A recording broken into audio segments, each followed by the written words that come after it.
Alright, bro, let's go ahead and get into it, dog.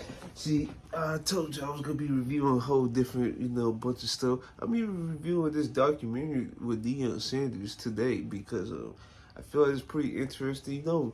Many folks has already watched the documentary or they already had made videos about Deion Sanders' tenure with the Colorado Buffaloes. And I just want to be one of the ones that actually, get into it. Now, this is pretty interesting, doc.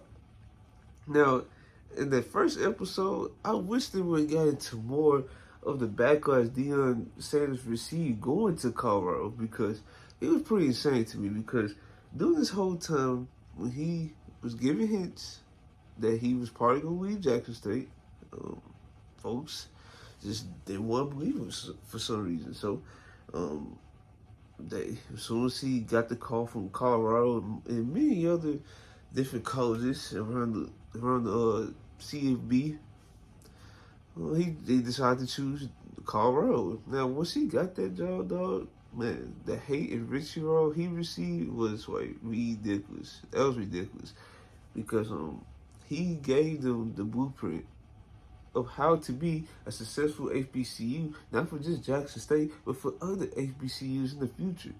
He gave them the blueprint. If you expect this man to fix and stay there for like 5, 10 years, you were sadly mistaken because his end goal was to get like a prominent job to begin with for the state. He wanted the Florida State job. For some reason, they went with, what's his name? Is it Mike Norvell or something like that? I believe that's him. He went on here. He went to, I think he waited. Then he went to Jackson State, and Jackson State was the like platform to get his name out there. And he got to Colorado, and then in the documentary episode 1, he was getting adjusted to the Colorado scene, right? Because he really haven't been out there. Because I think the cities he been in was Atlanta, right? He was Dallas. I think he still live in Texas. I could be wrong. San Francisco. And yeah, those really the 3 permanent cities he been in. That's like they got a bunch of like cultural figures down there, and he really haven't been outside of like those like 3 states, those 3 permanent states. So it was really an adjustment period for Deion Sanders and his team, right? In his boys, put like that, because Shedeur Sanders, he came with him. We all saw that. We saw his other son, Shiloh. He went to with Deion. Then he brought on Travis Hunter, and then there's a couple other people I was documenting in this doc that was playing on other teams last year that we really didn't hear nothing about. For example, like Jimmy Horn Jr. I believe he either came for USF or Central Florida. It was one of those colleges in Florida, and he was outstanding. He was a separator. He's one of the fastest people on the team. He could do it all on the field. They brought a defensive lineman. I forgot his name, but he was also another addition from the transfer portal. Like most of their damage has been done by the transfer portal this year and the year, like literally this year coming up too. So because they really not gonna be a powerhouse for trying get recruits.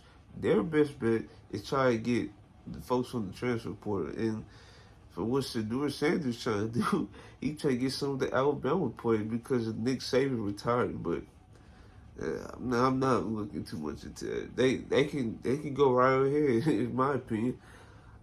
It's not gonna work out for him. But yeah, Deion Sanders in episode 1, he was getting adjusted to the Colorado scene, how to be a Colorado citizen, what's the traditions and different stuff with the Colorado football team.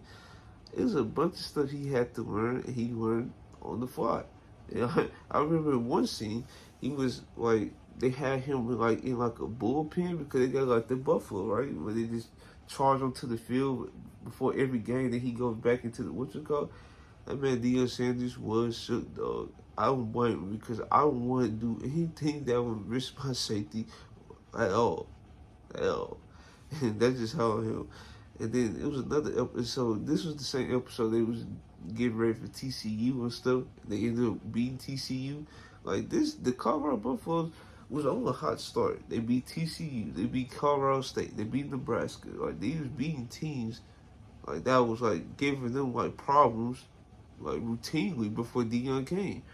They was beating those teams, and then it was like a point in the documentary, right?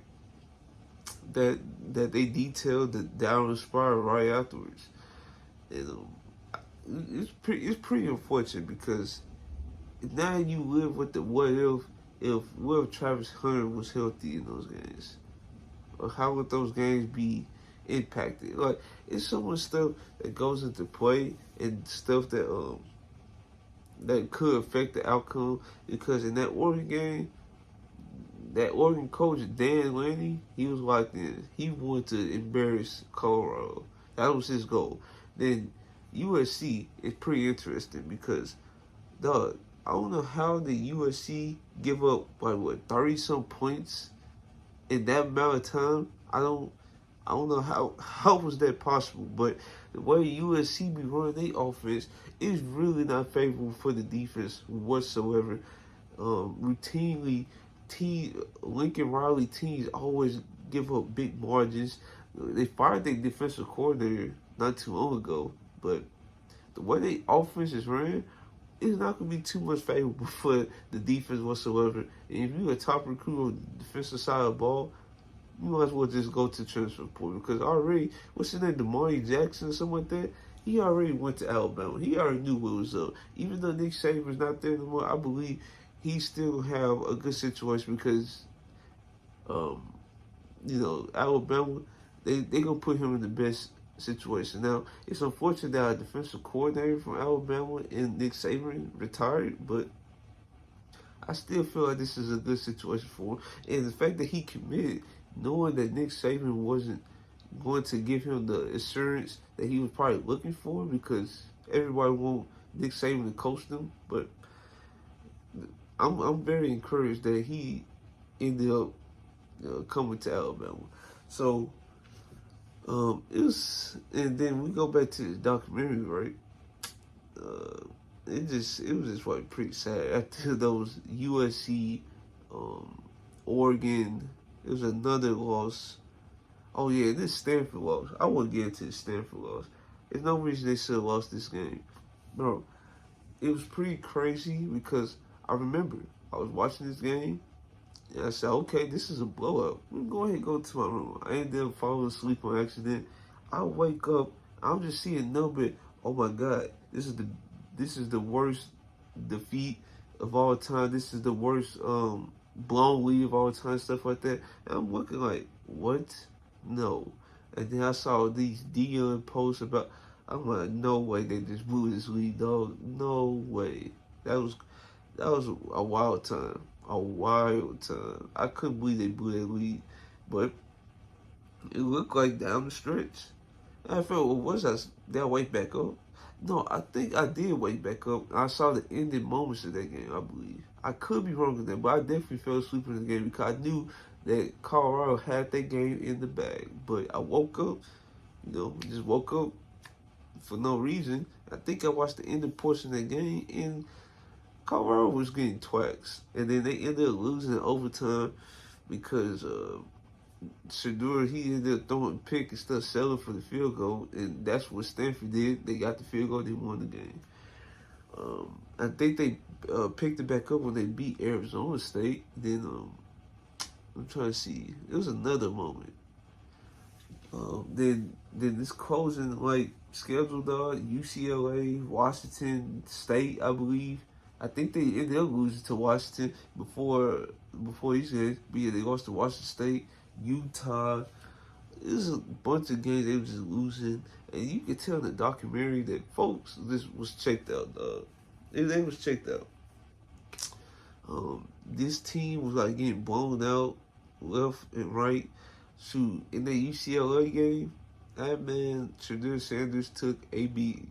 He took a beating, and brother, that I remember this man Deion Sanders. He went to that podium. He said, "Well, we gotta get more offensive line talent to protect Shedeur." I'm like, dang, I understand. You've been wanting to say this before the season started. He said it before the season, and he's like giving out hints that he wanted to do it during the season. Okay, but dang, but to actually like say this verbatim, like when you still got a season going on, it's very wild to me. I wouldn't have done that. I know, Deion, he don't care about all of that, but he was playing a dangerous game. But and then in that Washington State game, I believe he ended up getting hurt, and he had to miss the last game against Utah, and they ended up losing a close game to Utah, even with the backup QB playing.